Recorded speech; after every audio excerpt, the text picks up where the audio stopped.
ఈ రోజు మనం అస్థిర చిత్తం అనేటువంటి అంశం గురించి మాట్లాడుకుందాం. మరి అస్థిర చిత్తం అంటే చంచలమైనటువంటి మనసు అని అర్థం. మరి చంచలమైనటువంటి మనసు అంటే నిలకడలేనటువంటి మనసు, చీకాకు పెట్టేటువంటి మనసు అని అర్థం. ఒక ఆలోచన నుండి మరొక ఆలోచనకు త్వరగా మారుతూ ఉండడం.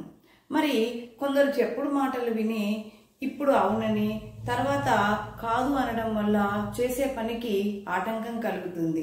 ఇలా మనసు నిలకడగా లేనందువలన ముందు పొత్తు కుదుర్చుకొని తర్వాత తగాదాలు పెట్టుకోవడం మనం సమాజంలో చూస్తూనే ఉన్నాం. మరి ఇలాంటి జీవితం గురించి తెలిపేటువంటి ఒక కథను తెలుసుకుందాం.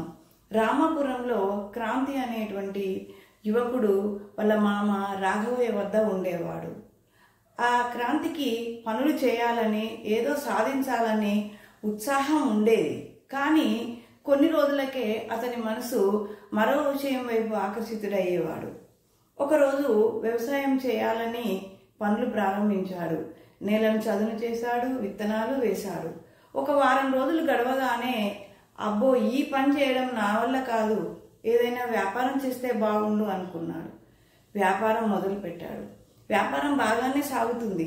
కానీ ఓ 10 రోజుల తర్వాత ఈ లెక్కలు చేయడం నా వల్ల కాదు, ఏదైనా ఉద్యోగం చేయాలి అని అనుకున్నాడు.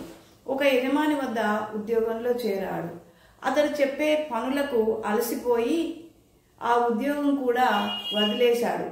ఇలా ప్రతి పనిని ప్రారంభించి పనిని పూర్తి చేయలేనటువంటి క్రాంతిని వాళ్ళ మామయ్య మందలించాడు. ఇలా ప్రతి పనిని వదిలేసి అస్థిర చిత్తంతో ఆలోచిస్తూ ఉంటే ఫలితం రాదు. ఓ పని ఎంచుకుంటే ఆ పని పూర్తి అయ్యే వరకు పట్టుదలతో పనిచేస్తే నీకు విజయం లభిస్తుంది. గాలిలో దీపం పెట్టి దేవుడా ఈ దీపం వెలగాలి అంటే గాలికి ఆ దీపం వెలుగుతుందా? ఆ దీపం వెలగాలంటే చేతులు అడ్డుపెట్టి దీపాన్ని కాపాడాలి అని చెప్పి వాళ్ళ మామయ్య క్రాంతిని మందలించాడు. అంటే ఈ కథలో క్రాంతి చంచలమైనటువంటి మనసు గురించి మనం తెలుసుకున్నాం. మరి చంచలమైనటువంటి మనసు ఎన్నో మార్గాలను చూపుతుంది.